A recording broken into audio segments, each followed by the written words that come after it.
bueno, la verdad es que es un placer estar hoy aquí presentando, sí, yo creo que, ¿no? ¿Ahora? Sí. Estar aquí presentando a alguien que yo creo que no necesita presentación, ¿no? Miguel Izu lo conocemos todas y todos, pues aparte de ser doctor en Derecho, licenciado en Ciencias Políticas y Sociología, pues bueno, ha sido durante mucho tiempo, ha ejercido ese gran oficio que es la política. Yo creo que hay que reivindicar también a la política y a los políticos y las políticas. Bueno, él ha sido concejal, ha sido presidente de la Mancomunidad, ha sido también parlamentario, todo ello afiliado a Izquierda Unida de Navarra, Nafarroako Ezker Batua. Ha sido vocal del Tribunal Administrativo de Navarra y luego tiene una intensa y fecunda vida como escritor, como literato. También ha pasado, creo que, por la docencia y, bueno, como digo, yo creo que no es necesario presentarle. Y hoy lo que presentamos es, pues creo que la que es su última obra, Todos se conocían bien, una obra de investigación sobre esa Pamplona de los años 30, que creemos que arrojará más luz sobre esos años convulsos y a veces complicados. Ahora estábamos hablando, ¿no?, de esa fotografía de la portada y lo difícil que es identificar a todas las personas, pues porque eran años precisamente convulsos y en la que la documentación a veces se ha extraviado. Yo contaba que el otro día hicimos una entrega de restos a 3 personas que habíamos encontrado, a 3 asesinados en la fosa de Paternain, y uno de ellos no había ninguna foto de él, pero ni siquiera es que su familia sabía que había existido, porque su hermano, el sobrino que vivía, su padre que ya había muerto, nunca les había dicho que había tenido un hermano que había sido fusilado. Son años, desde luego, de la convulsión y la oscuridad, ¿no? La oscuridad y la invisibilización de después. En nuestro caso, desde el Gobierno de Navarra, pues llevamos 8 años impulsando esas políticas de memoria, esa memoria crítica con el pasado, pero esa memoria también que intenta devolver al espacio público a todas esas personas, hombres y mujeres, que se dejaron, muchos de ellos, la vida en esos años por defender una sociedad más democrática y más justa. Desde el año 2018, además, es el Instituto Navarro de la Memoria, dentro de la Dirección General de Paz, Convivencia y Derechos Humanos, quien ha desarrollado diferentes proyectos. Hemos elaborado diferentes informes, hemos también, de alguna forma, colaborado con investigadores que han devuelto luz a esos años, en esa represión poliédrica intensa que se produjo, como digo, en estos años. Y esto también lo estamos transmitiendo a las nuevas generaciones con ese programa de Escuelas con Memoria por la Paz y la Convivencia, porque entendemos que la memoria no es una cuestión de pasado, es un valor de futuro, y quién mejor que nuestros jóvenes para que la enarbolen y la lleven. Y por eso ese programa de Escuelas con Memoria es tan importante. Todos se conocían bien, o quizás no tan bien, o igual ni se conocían. Esto nos contará ahora Miguel Izu, si esto era así, si realmente se conocían bien. El libro, como digo, reconstruye la trama municipal a partir de 1931 en una pequeña ciudad, Pamplona, una pequeña ciudad que de todas formas se le llamó la ciudad de los cautivos porque llegó a tener a casi 15.000 personas presas en sus diferentes centros de detención. Es decir, esa realidad poliédrica, esa realidad que nos transmitieron de esa Pamplona, esa Navarra, ¿no?, toda afecta al régimen franquista, pues no parecía que era tanto, ¿no? Quizás aquí Miguel también nos pueda, de alguna forma, aportar luces. Con esa vida municipal no exenta de enfrentamientos, pero que se fracturó en el 1936, en julio del 36, provocando que varios de esos concejales y miembros de gestora, junto con otros 300 vecinos de Pamplona, fueran asesinados y más de 3.000 en toda Navarra. El profesor García Sanz Marcotegui, está por aquí, que es el autor del prólogo, habla de que hay 2 aspectos centrales en este libro, ¿no? El porqué de esa ola represiva tan cruel y la actitud que tuvieron los concejales derechistas con sus colegas, sus compañeros. Pues veamos ya qué nos cuenta el autor sobre estos dos puntos de vista. Eskerrik asko, gracias, Miguel. Muy bien, pues gracias. Bueno, no solo por venir, a todos los que estáis aquí, y a la consejera por estas palabras, también le quiero agradecer el que haya aceptado la publicación de este libro a través del Instituto Navarro de la Memoria. Desde el primer momento que les propuse, hace ya como un año, les remití lo que entonces era el borrador, que luego lo he corregido y lo he ampliado, y les gustó la idea y aceptaron el publicarlo. Y, por ejemplo, la Academia Francesa dice que novela, en francés roman, es una obra de ficción en prosa. Luego hay otros diccionarios de lengua inglesa, de Cambridge, el Merriam-Webster, que también dice que la novela, el novel, es una historia sobre personajes y eventos imaginarios. Algún otro, el diccionario de Oxford, dice que suelen ser imaginarios. O sea, no lo tiene muy claro. En cambio, el diccionario de la Academia Española dice simplemente que es una obra literaria narrativa, con lo cual sí que asumiría que puede haber novelas de no ficción, ¿no? Y, bueno, hay muchos ejemplos, se suelen mencionar siempre pues, a García Márquez con el relato del náufrago, en España Javier Cercas con Anatomía de un instante, y muy reciente, que es que lo he conocido hace unos pocos días, porque le han dado el premio de las librerías de Navarra de este año con un libro de Paco Cerda que se titula 14 de abril, y que precisamente lo que narra es qué pasó el 14 de abril de 1931, el día que se proclamó la República. O sea, que tiene alguna conexión con mi libro también. Y a este libro le han dado un premio que se llama Premio de No Ficción, Libros de las Teorías, ¿no? Bueno, pues por ahí se mueve este libro, ¿no? De narrativa de no ficción, no sé si la novela, con el ensayo, evidentemente tiene en común que detrás hay una tarea de investigación. Y de hecho, de ahí viene el libro, y es que hace pues, un par de años me dio por frecuentar algunos archivos porque me propusieron colaborar con este otro libro. Este libro se publicó el año 2021 y el tiempo se detuvo por Natalio Cayula, Osasuna y Justicia. Natalio Cayula, entre otras, fue presidente de Osasuna, fue también secretario de la audiencia entonces provincial de Navarra, y fue víctima de la represión en 1936. Bueno, a mí me llaman porque, entre otras cosas que hizo, fue ejercer de presidente de la Comisión Taurina de la Casa de Misericordia, con lo cual se ocupó de los temas taurinos, San Fermín. Así, bueno, yo como sí que he escrito bastante de los Sanfermines, pues me reclutaron para hacer ese capítulo. Bueno, entonces yo la verdad es que no conocía a este personaje, así que tuve que investigar. Y fue ahí, en el archivo municipal de Pamplona y en el archivo de la Casa de Misericordia de Pamplona, donde me empiezo a hacer preguntas. Porque, bueno, el capítulo que hice yo para este libro no llegaba hasta 1936, se quedaba en 1935, cuando él cesa como vocal de la Junta de la Casa de Misericordia. El resto del libro sí que lógicamente avanza más, avanza hasta la Guerra Civil. Pero me llama la atención, pues, digamos, el ambiente que yo percibo que hay detrás de las actas de los plenos de la investigación. Me llama la atención que veo que hay algunas cosas que no han cambiado. Yo también fui concejal del Ayuntamiento de Pamplona en los años 90, es decir, 60 años después de esa corporación de la República. Y me sorprende pues, que hay muchas cosas que no han cambiado.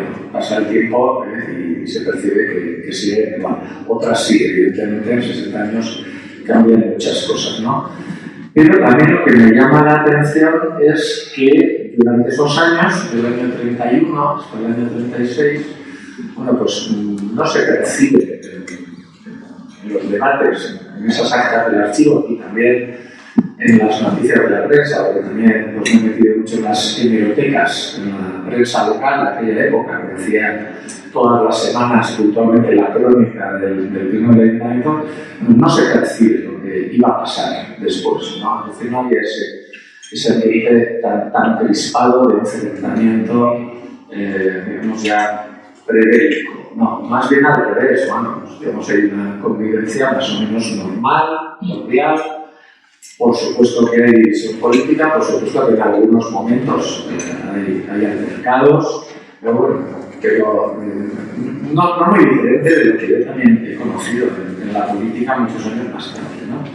Entonces, eso es básicamente lo que me llama mucho la atención, y bueno, voy a indagar un poco más allá, a ver cómo fueron esos años en el Ayuntamiento de Pamplona, cómo era ese clima político y cómo eso cambia en el año 36. Y sobre todo desde el principio, pues lo que quiero es contar la historia de toda esta gente, ¿no? Esta es la foto que va en la portada del libro, va entera, a ver, todavía no ha visto, va entera. Yo desde el principio pues quería que saliera esta foto y entera y que se les diera a todos ellos, ¿no? La corporación que fue elegida el 31 de mayo de 1931 y que tomó posesión el 5 de junio de 1931, ¿no? Que se hicieron esta foto, que bueno, no es ningún descubrimiento mío porque esta foto es conocida, se ha publicado muchas veces, se ha publicado ya en otros libros, pero en todos los libros se les pone una nota de pie de página simplemente que dice, bueno, pues el ayuntamiento de Pamplona, el día que ha tomado posesión, ¿no? Y entonces a mí me interesa decir, bueno, pero esta gente ¿quiénes son? ¿No? Hay 30 personas. En aquella época los ayuntamientos eran muy numerosos, había 29 concejales, es decir, bastante más que ahora, con una población mucho más grande, ¿no? Son 27 concejales, pero hubo unos años que la ley electoral diseñó unas corporaciones muy amplias, ¿no? Pero bueno, aquí hay 30 personas, que yo pensé que eran 29 concejales y el secretario, luego explicaré que no es exactamente eso, y dice, bueno, esta gente, ¿quiénes serán? Y me preocupaba identificarlos, bueno, pues, porque creo que la historia conviene también bajar a estas personas poco conocidas o anónimas, o como se llama en este libro, a los nadies. Bueno, este libro no es que me haya inspirado porque acaba de salir también, hace pocos días lo descubrí. Me gustó el título porque es la misma digamos, idea que tenía yo, ¿no? Que la historia, que no solo tengo yo, que ahora afortunadamente ya está extendida entre los historiadores, de que la historia no es solo como la hemos estudiado antes, ¿no? De contar lo que han hecho los grandes hombres, que no han sido grandes hombres, grandes mujeres pocas, ¿no? Los reyes, los emperadores, los generales, los conquistadores, ¿no? Esos son los que hacían la historia y parece que esa gente anónima pues no tenía importancia. Ahora se le da dando cada vez más importancia, ¿no? A esa gente, a los nadies, que viene, este título viene de un poema de Eduardo Galeano, ¿no? Que dice que los nadies no tienen nombre, sino número, no figuran en la historia universal, sino en la crónica roja de la prensa local, ¿no? Crónica roja es lo que aquí llamamos la crónica de sucesos, ¿no? Latinoamérica dice crónica roja. Bueno, entonces pues me interesaba esto, ¿no? Decir, bueno, ¿quiénes eran estas 30 personas, sus 29 concejales? Y me encuentro que sobre ellos se ha escrito muy poco. Por supuesto que hay muchos libros de historia donde se menciona esa época, donde se menciona el ayuntamiento, se dan algunos datos, pero de forma muy aislada, ¿no? Parece en Navarra que está todo contado, y afortunadamente sí que se ha publicado mucho, se publica mucho sobre la historia de Navarra, que hay muchos historiadores y tenemos 3 universidades y demás, pero luego cuando rascas ves que hay muchísimos temas que están ahí todavía por descubrir, ¿no? Y entonces no había nada escrito específicamente sobre el Ayuntamiento de la República y de casi otro ayuntamiento, quitando los ayuntamientos de la transición, del franquismo y de la transición. Ahí, curiosamente, sí que hay algunas obras que analizan más en profundidad, pero bueno, sobre el ayuntamiento de Pamplona de esa época, pues como digo, ninguna obra que haya ido un poco a fondo y no encontraba más que pues eso, referencias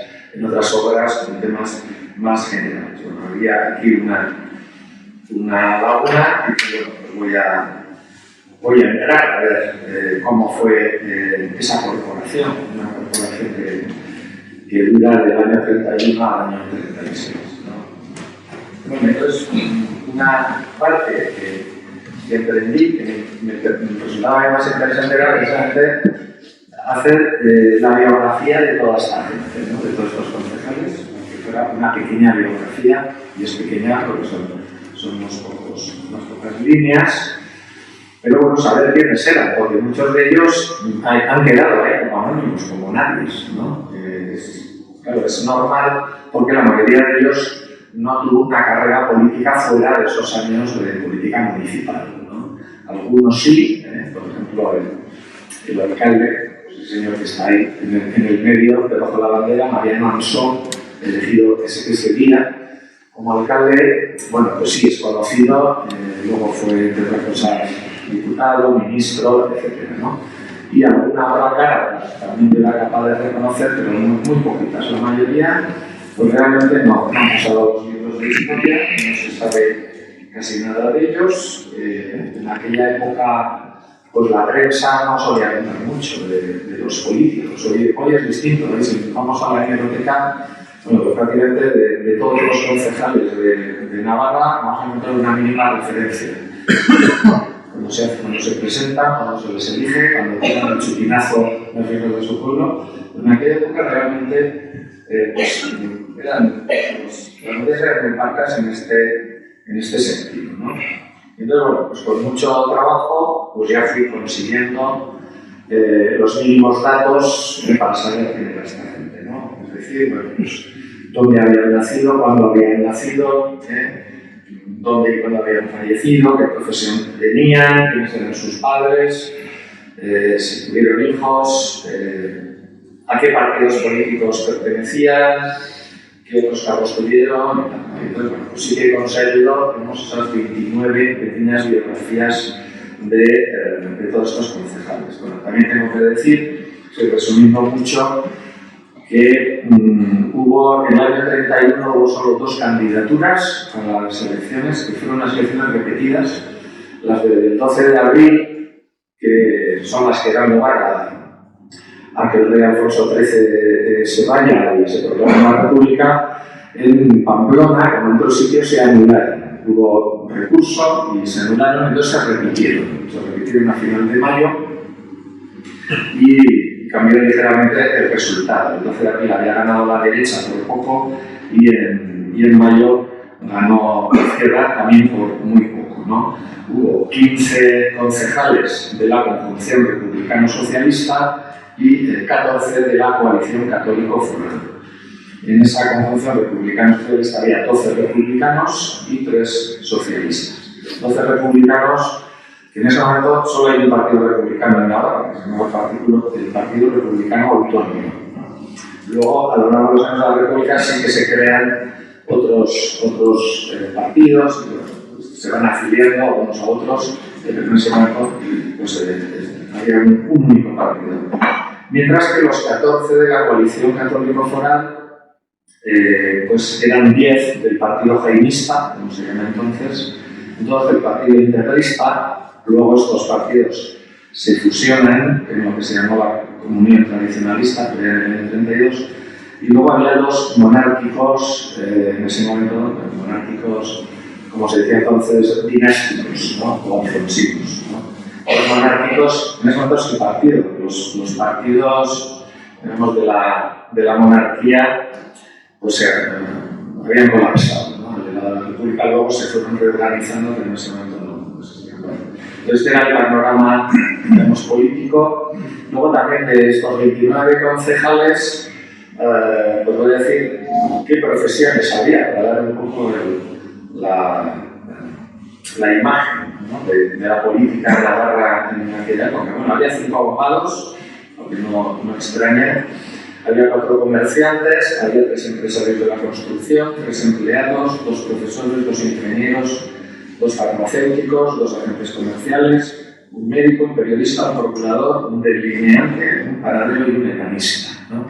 Bueno, a mí esto, cuando tuve todos estos datos, me llama la atención, pues sobre todo 2 cosas. Bueno, aquí no hay agricultores. Yo creo que probablemente en todos los demás entornos de Navarra habría agricultores, porque Navarra entonces era una sociedad muy rural, ¿no? En Pamplona, la agricultura ya había quedado muy arrinconada, ¿no? Y pues prácticamente son todo clases medias, clases profesionales y demás, ¿no? Los que estaban representados en el ayuntamiento, con unos poquitos empleados ya de clase trabajadora.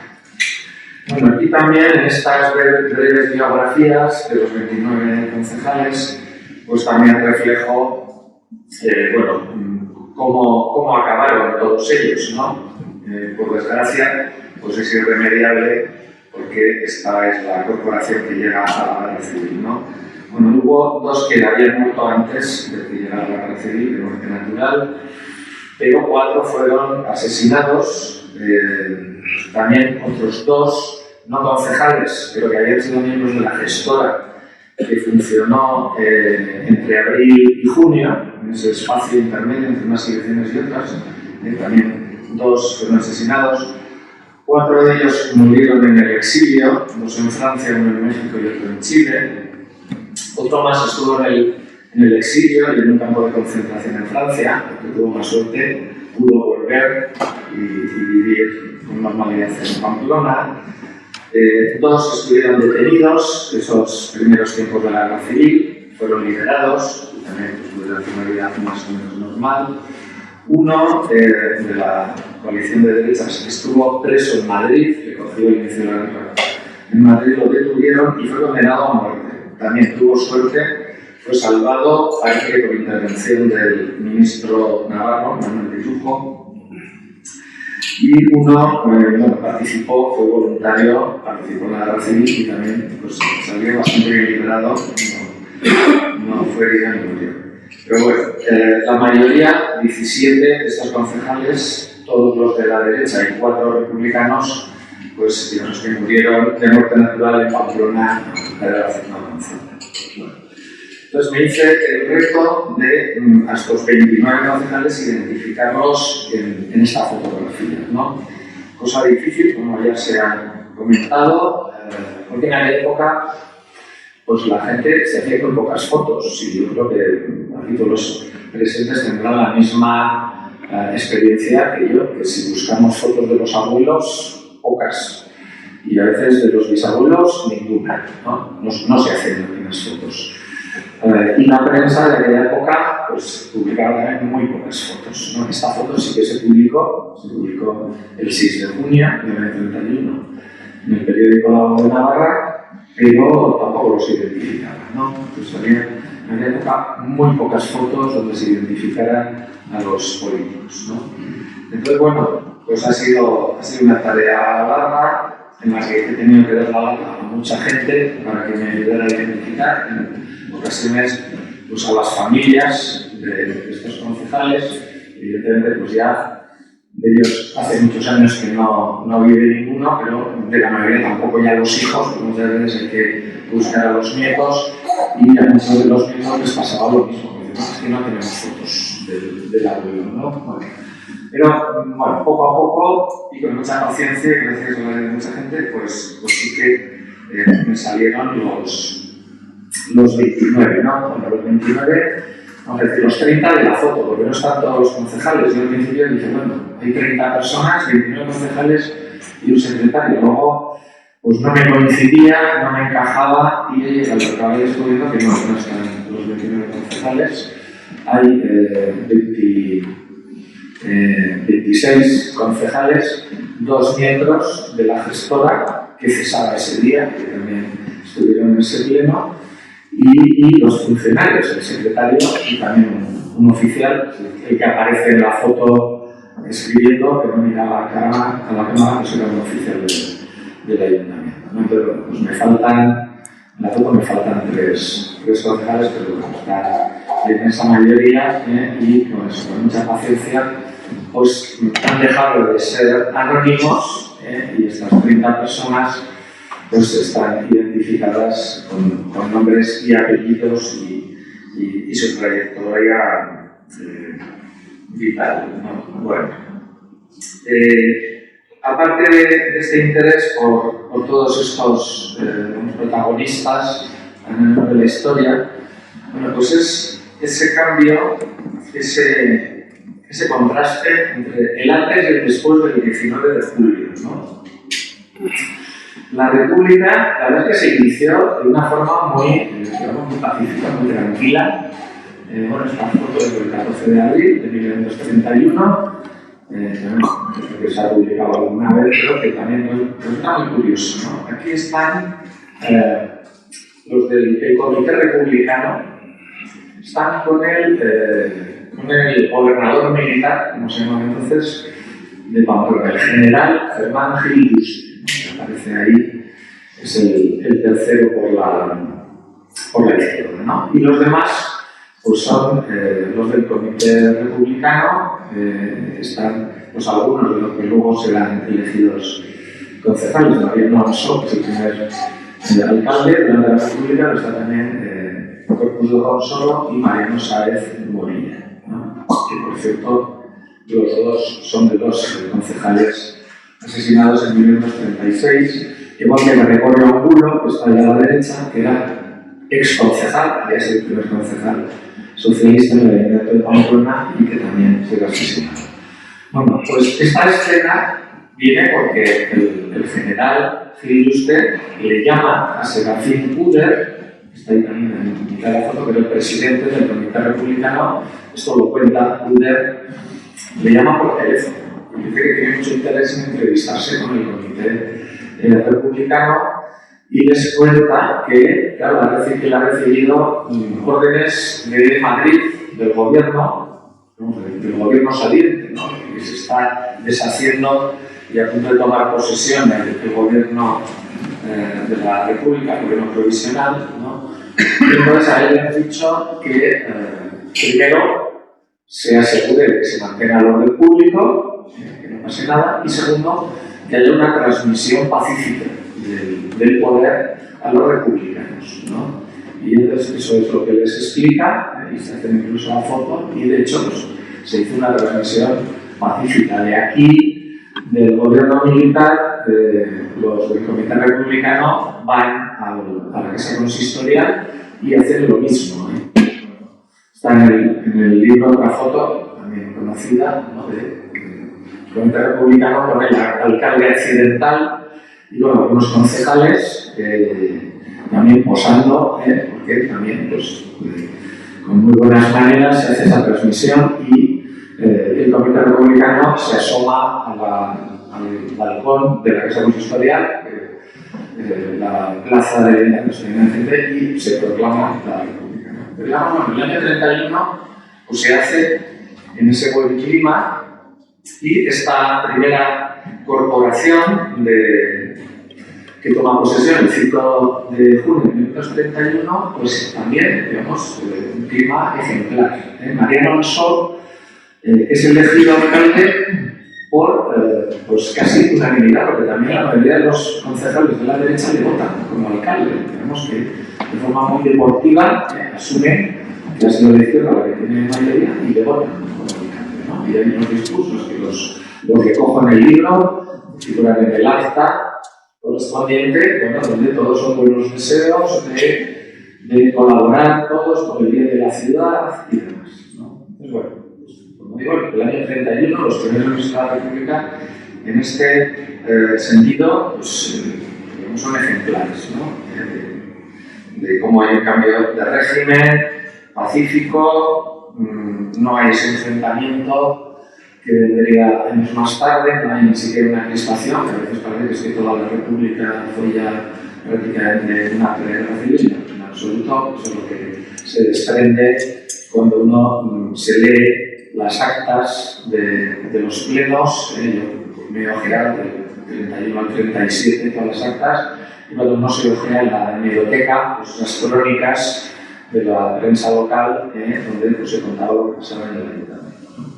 Bueno, y esto, pues es que, como digo, se rompe. De pronto se rompe hasta el 17 de julio de 1976, esto se reconoce en normalidad, y el libro yo lo empiezo con el pleno del 17 de julio, ¿no? Esto es la prensa, un par de recortes de la prensa del 18 de julio de 1976, donde se cuenta la sesión de ayer, ¿no? La del 17 de julio de 1936, ¿no? Tenemos el último pleno con normalidad. Y uno lee ese acta o lee la reseña de prensa, bueno, absolutamente normal, ¿no? Se tratan pues, temas de trámite, alguno importante es el que se destaca en la noticia de la derecha, ¿no? El recurso de aguas de Marqueta, Sociedad Anónima, contra el acuerdo de municipalizar el abastecimiento de aguas. Bueno, este fue un tema muy importante en esa propagación. El servicio de abastecimiento se había privatizado a finales del siglo XIX, cuando se hace la captación de agua del manantial de Arqueta, y bueno, eso había funcionado mal durante muchos años y entonces en esta corporación se decide municipalizar. Evidentemente, con la oposición de la empresa Aguas de Arqueta, que era una empresa navarra. Ahí estaban, digamos, las buenas familias, los empresarios, los profesionales, tenían muchos accionistas y lógicamente pues, se oponen, ¿no? Pero es un acuerdo curioso porque se hace por unanimidad, es decir, con una tramitación, pero izquierda y derecha están de acuerdo en municipalizar el servicio, ¿no? Cosa que hoy en día no sé si se haría, porque este suele ser motivo de discordia, ¿no? De privatizar, municipalizar este tipo de servicios entre la izquierda y la derecha. Bueno, pues entonces fue, como digo, así de pacífico, ¿no? Se hizo con tanto éxito que hasta hoy, ¿no? Ya no se ha vuelto a privatizar el servicio de aguas. Hoy vuelve a ejercer directamente al ayuntamiento, es una través de la mancomunidad, pero bueno. Entonces, quiero decir que es una sesión muy normal, donde no hay ningún ambiente prebélico, donde ni siquiera se habla del asesinato de Calvo Sotelo, que había sucedido 3 días antes. Es decir, que ahí sí que ya fuera del ayuntamiento había una crispación y un ambiente prebélico, pero en el ayuntamiento se sigue, digamos, con estos temas y bueno, se trasluce pues, que con un buen ambiente y demás, ¿no? Lo que sucede que este mismo día, el 17 de julio, y a la misma hora, prácticamente, pues está pasando algo a unos kilómetros de aquí, en Melilla. Prácticamente a la misma hora se inicia ese alzamiento militar en Melilla, que seguirá al día siguiente, el 18 en la península, el 19 en Pamplona, en otras ciudades y demás, ¿no? Bueno, entonces, pues digamos que esto es lo que a mí me llama mucho la atención, ¿no? Bueno, cómo cambian las cosas del 17, que están ahí todos reunidos con absoluta normalidad, al 18, al 19, estos son fotos del 19 de julio en Pamplona, el 19 de julio ya se iza la bandera bicolor en la casa consistorial, sustituyendo a la tricolor de la República. Bueno, ahí la otra foto es la del general Mola pasando revista a los voluntarios y demás, ¿no? Y a partir de aquí pues ya se inicia prácticamente la guerra civil, lo que iba a ser un golpe de Estado, un pronunciamiento militar, que tal como lo tenían planeado los que lo organizaron, pues iba a ser una cosa de 3 o 4 días, tomar Madrid, establecer un directorio militar, a su frente estaría el general Sanjurjo, y poco más, ¿no? En cambio de gobierno, pero bueno, que ese plan fracasa, porque una parte de España no se une, queda dividida en dos, y eso da lugar pues, a la guerra civil, ¿no? Además, una guerra civil pues, muy sangrienta y muy cruel, ¿no? Bueno, entonces, lo que quería relatar, y relato en el libro de Puerto, cómo es, ¿no? ¿Qué pasa en Pamplona esos días? En el libro, esta es una de las fotos que puse, y me pareció muy interesante. Yo creo que no se ha publicado, o si se ha publicado, yo no he encontrado donde se haya publicado. Sí que hay otras fotos de este día. Entonces, el 16 de septiembre de 1932 vino de visita el presidente de la República, municipal Alcalá Zamora, que lo vemos ahí en medio.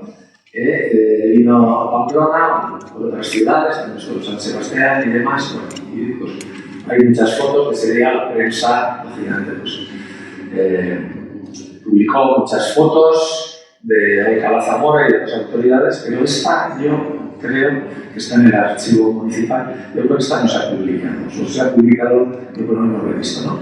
Bueno, y la verdad es que me parece muy interesante esta foto por sí misma, ya casi daré para otro libro, que yo no voy a escribir porque ya lo que quería contar en esto, ¿no? Pero, bueno, la gente que aquí se reúne, ¿no? Y qué pasa con toda esta gente poquitos años después, ¿no? Porque ahí vemos, empezando por la izquierda, Salvador Goñi. Salvador Goñi era concejal de la Ayuntamiento de Pamplona, socialista, y cuando empieza la guerra, pues es de los que, afortunadamente para él, sale corriendo de Pamplona, se va a Bilbao. Durante la guerra pues tendrá diversos cargos judiciales, él era abogado, tiene cargos judiciales en la zona republicana y demás, y cuando acaba la guerra se exilia y acaba sus días en Chile, ¿no? A su lado está Indalecio Prieto, de sobra conocido, aquí era ministro de Obras Públicas, luego durante la guerra pues es ministro de Marina, ministro de Defensa y demás, y pues también después de la guerra se tuvo que exiliar y también murió en el exilio. Muy curioso que a su lado está Queipo de Llano, el general Queipo de Llano. Aquí en este momento era el jefe del cuarto militar del presidente de la República. Por eso iba con Alcalá Zamora, que es una figura muy curiosa, porque Queipo de Llano había sido republicano, pero vamos, republicano que había conspirado contra la monarquía en el año 30, poco después del pronunciamiento de Jaca, que fracasa. Él es uno de los implicados en el pronunciamiento de Cuatro Vientos, que también fracasa. Y los promotores son encarcelados, Queipo de Llano no, porque también sale corriendo y se exilia, ¿no? Con lo cual, bueno, digamos que era republicano reconocido, por eso le nombran el jefe del cuerpo militar, el presidente de la República. Tiene una relación muy próxima a Alcalá Zamora, porque de hecho los dos, poco después de esta foto, en el año 34 se convierten en consuegros. El hijo de Alcalá Zamora se casó con la hija de Queipo de Llano, ¿no? Lo que pasa es que luego Queipo de Llano empieza a dar problemas, comete algunas indiscreciones, se mete donde no debe y acaba dimitiendo como jefe del cuarto militar, y a partir de ahí, bueno, pues se siente maltratado y empieza a conspirar contra la República, y como todos sabemos, pues es uno de los generales que se une al alzamiento militar, ¿no? Y además pues es uno de los que lleva fama de ser más sanguinario en Andalucía. Le llamaban el rey de Andalucía porque prácticamente hace lo que quiere ella. No le saca mucha rentabilidad al haberse unido al alzamiento, porque luego por resultar absolutamente marginado. Franco no tenía ninguna simpatía por Queipo de Llano, como cual después de la guerra pues tiene algunos puestos meramente honoríficos, pero no tiene ningún espacio en el franquismo. Bueno, luego tenemos a Blas Inza, también un personaje muy curioso. Era administrador de la Casa de Misericordia. Aquí están entrando en la Casa de Misericordia, que fue uno de los lugares que visitó Alcalá Zamora. Por eso va ahí al lado del presidente. Blas Inza, en el año 36, es uno de los miembros de la Junta Central Carlista de Guerra, una junta que se improvisa al inicio de la Guerra Civil, pues para llevar adelante la guerra y demás. Pero curiosamente Blas Inza también es quien esconde en su casa, la casa que tenía en las instalaciones de la Misericordia, esconde a Luis Elío, al juez Luis Elío, que era quien dedicaba la plaza que está delante del Palacio de Justicia de Pamplona, está dedicado al juez Luis Elío, que era pues eso, un juez más bien de inclinaciones republicanas, al que detienen el 19 de julio y por suerte para él se encuentra en la comisaría con un amigo suyo, Generoso Duarte, que era capitán de Requetes, pero que él le dice, bueno, aquí estás en peligro, venga, yo te acompaño, salen por la puerta trasera, le esconden en su casa, luego no cree que no está seguro, y entonces va a hablar con Blas Inza, que era amigo suyo, para que le esconda. Y está durante 3 años el juez Elío escondido en casa de Blas Inza. Y no lo descubre, aunque van unos falangistas a registrar la casa de Blas Inza, ¿no? Ahí es curioso cómo, mientras algunos, sobre todo carlistas, requetés, están escondiendo a amigos o familiares suyos que son republicanos, los falangistas pues prácticamente amenazan. Lo recojo en el libro, en el diario Arriba España, pues publican a principios de agosto pues una advertencia, ¿no? Dicen, bueno, sabemos que hay gente de derechas que están ocultando a gente de izquierdas, ¿no? Que sepan que vamos a ir a por ellos, vamos a registrar y tal, ¿no? Digamos que en una guerra, sobre todo una guerra civil, no todo es blanco y negro, ¿no? Estas situaciones tan curiosas, y un papel como el de Blas Inza tan curioso, ambivalente, ¿no? Luego está Alcalá Zamora, Luis de Zulueta, era el ministro de Estado, lo que hoy llamamos ministro de Asuntos Exteriores, que acompaña al presidente. Este hombre en el año 36 era embajador ante la Santa Sede y al pobre lo que le sucedió es que estando de embajador de la Santa Sede le dejan totalmente fuera de juego porque la Santa Sede, después de pensárselo mucho, reconoce al régimen de Franco, ¿no? Claro, pues, en fin, sale quitando de Roma en aquella época también un régimen fascista, con lo cual no estaría muy cómodo, ¿no? Pues se tiene que ir también al exilio. Bueno, luego está Nicasio Garballo, era el alcalde, en ese momento había dimitido Mariano Ansó, porque había salido elegido diputado, Nicasio Garballo. Nicasio Garballo se libró de los horrores de la guerra civil porque murió de pulmonía en abril de 1976, ¿no? Más lo pongo en la contraportada del libro. Muere en abril, recibe honras fúnebres por el ayuntamiento, bandera media asta y demás, y el alcalde nos habla muy bien de él, ¿no? Queda en el acta, ¿no? Es un compañero excelente, tanto sentimos que hay muerto.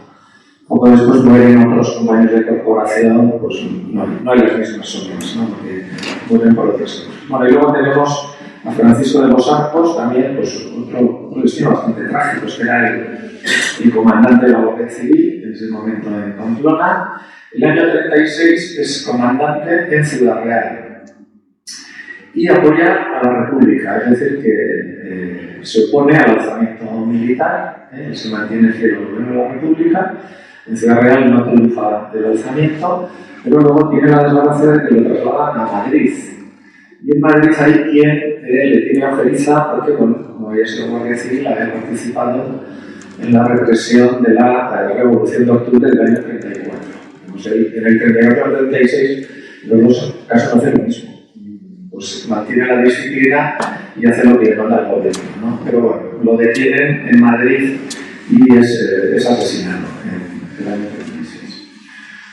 Bueno, y luego el último, bueno, estos son los de la primera fila que los identifico en el libro, pero también hay otro personaje que está ahí asomando entre Indalecio Prieto y Tito de Llano, Manuel Andrés Casaus. Este era el gobernador civil en ese momento. Este era un señor de Elizondo, aunque sobre todo trabajó como periodista en San Sebastián, y después de gobernador civil fue director general de seguridad, y dos años después de esta foto es asesinado en San Sebastián. También en circunstancias trágicas de aquella época, matan también, asesinan al jefe de la Falange en San Sebastián, que era un empresario de allá de San Sebastián, y inmediatamente a las pocas horas matan a Manuel Andrés Casaus en represalia, ¿no? En ninguno de los casos se detuvo ni se procesó a los asesinos, pero bueno, se supone cada uno de qué espectro ideológico tenía, ¿no? Bueno. Otra foto también muy conocida, que viene en el libro, es esta, de Millán Astray, el fundador de la Legión, aquí ya retirado del servicio activo, incorporado al cuerpo de inválidos por la patria. Bueno, pues viene a Pamplona, se pega ahí un meeting, hay un desfile militar y demás, van todas las autoridades y demás. Y tampoco, porque esta fecha del 21 de agosto, aparte de por esto, pues es importante en la historia que cuento, porque es cuando destituyen a los concejales republicanos. Y no sé si es casualidad, a lo mejor no es casualidad, de que el día que llega Millán Astray, y ahí pues todo esto, en la Plaza del Castillo, pues el gobernador civil, que es el gobernador civil que ha impuesto Mola, pues cesa a los 11 concejales republicanos que quedaban 11 porque nosotros o habían muerto, como en el caso de Rayo, o habían dimitido, ¿no? Y entonces los cesa a todos. Y cesa incluso a los 2 del Partido Radical. Había 2 del Partido Radical, que es curioso porque el Partido Radical había roto con los demás partidos republicanos, el Partido Radical había gobernado con la derecha, con CEDA. Incluso algunos radicales habían ido con el bloque de derechas en Navarra en las últimas elecciones que hubo durante la República, que fueron en abril, a finales de abril del 36, para la elección de compromisarios para elegir al nuevo presidente de la República, ¿no? Que había sido destituido Alcalá Zamora y se elegía Alcalá Zamora, ¿no? Bueno, pues pese a eso, digamos que los radicales se habían convertido en aliados de la derecha. Bueno, pues no se les perdona que hayan sido republicanos y también se les cesa. Uno de ellos, Severino Escoz, era teniente de alcalde, con el alcalde Tomás Marc, que era tradicionalista, ¿no? Pero se les cesa absolutamente a todos, ¿no? Y este día, creo que puede haber alguna relación entre ambos. También otro apartado de esta historia la dedico a los funcionarios municipales, porque no solo hubo represión contra los concejales, como ya he contado, sino también contra los funcionarios, ¿no? Esta foto es del año 32, es una excursión que hace pues, este grupo de funcionarios municipales a Urbasa. Esto es el antiguo Palacio de Urbasa, se hace esta foto. Bueno, pues hubo también 58 funcionarios destituidos, que dejaron de ser funcionarios, otros 56 fueron sancionados o económicamente, con suspensión de empleo y sueldo, con jubilación forzosa, percibidos sobre la mitad de la jubilación, sanciones, y 9 fueron asesinados también en esos primeros meses de la guerra, ¿no? De hecho, de este grupo de funcionarios, pues hay 3 de ellos fueron sancionados, que los que marco con la S fueron sancionados económicamente, y uno, Enrique Cayuela, fue destituido como funcionario, ¿no? Y este es el caso más conocido, el de Enrique Cayuela, sobre todo porque se conoce que se escapó, primero se escondió y luego se escapó de Pamplona. Se escondió en el reloj de autobuses, ¿no? Esta es una historia, aparece en el libro que he mencionado antes, el de Natalio Cayuela, que era su hermano. Y esta historia la ha contado hace poco Eduardo Martínez Lacabe, como Enrique Cayuela, que era oficial mayor letrado del ayuntamiento. A veces se dice que era secretario, era oficial mayor letrado, cosa que solía hacer de secretario accidental, sustituyendo al titular, ¿no?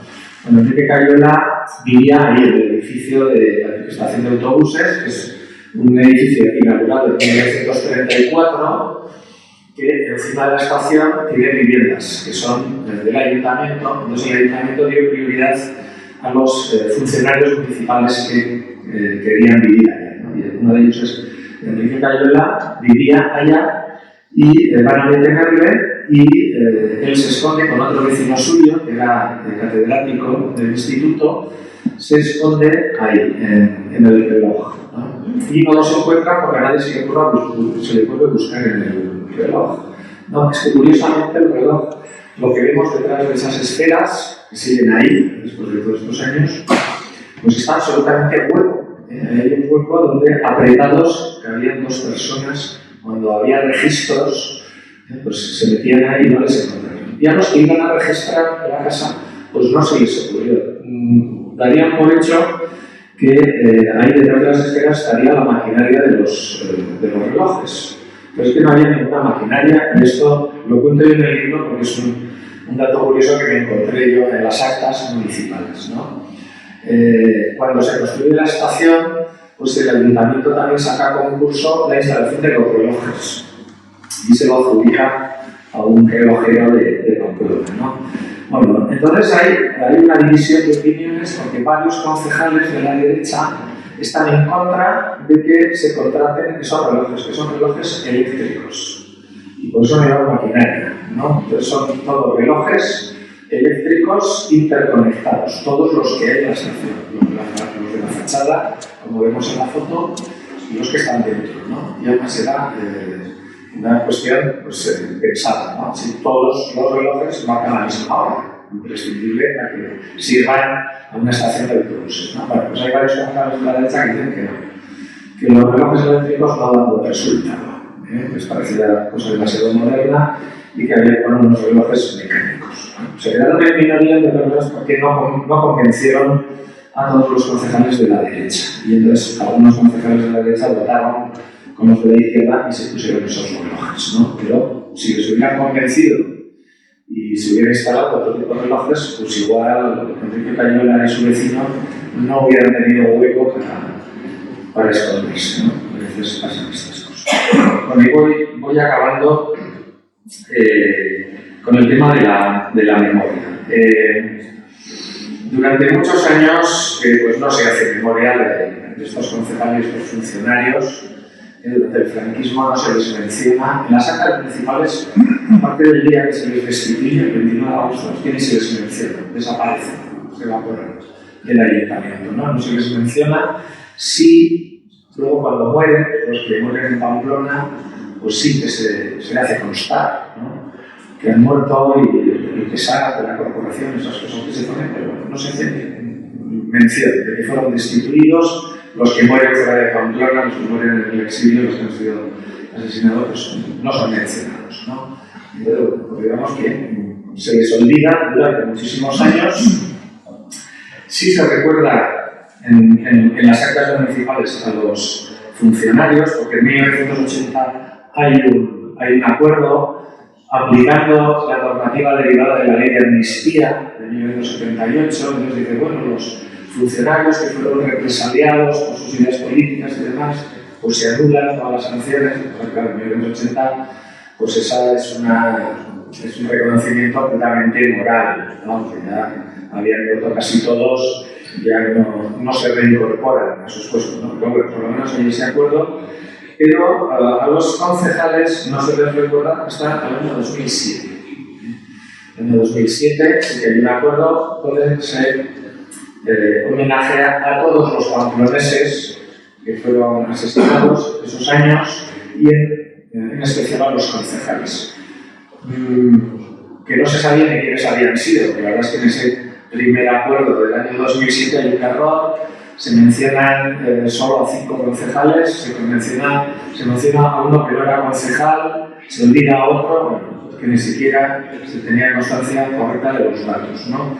Y luego en el 2011 se acuerda además poner una placa, que es esta que estoy poniendo, una placa recordando a funcionarios y a concejales. Y cuando se pone la placa se vuelve a cometer un error, y hay uno de ellos que es sustituido por el nombre de otra persona que no era concejal. Luego ya se corrigió, está hoy en día así, ¿no? Con los 4 concejales de la corporación de 1931, otro que había sido concejal 2 décadas antes y los 2 miembros de la gestora municipal que funcionó de abril a junio de 1931. ¿No? Pero realmente pues es una memoria tardía. Digamos que esto es algo específico que ha pasado en España respecto de otros países, donde ha habido este tipo de traumas colectivos, dictaduras, guerras civiles, represión, demás, no se han tardado tantos años, digamos, en intentar poner un poco de remedio, ¿no? Aquí, por diversas circunstancias, la verdad es que se ha tardado mucho. Bueno, pongo ahora, ya para acabar con esta foto, esta no la he puesto en el libro, pero sí que menciono esto, ¿no? Este lema que está en la portada de la casa consistorial, que yo creo que pasa muy desapercibida. Seguramente la mayoría de los pampeloneses ni la conocen, ¿no? Ni se ha fijado en lo que pone, ¿no? Está en latín, con lo cual se entiende menos, ¿no? Apet omnius habba orbal de magis. Lo pusieron en el siglo XVIII, donde mantenemos la portada barroca, ¿no?, de la antigua casa consistorial, que se respetó después de construir la nueva en 1953. Y entonces lo que dice es que la puerta está abierta para todos, pero sobre todo está abierto el corazón, ¿no? Yo sí que menciono esto porque, por desgracia, en aquellos años no se le dio aplicación a una máxima tan bonita que pusieron allá por el siglo XVIII. Bueno, por mi parte, pues ya dejo de hablar, que ya he contado demasiadas cosas y quedo a vuestra disposición si queréis hacer preguntas, hacer observaciones, comentarios, lo que queráis.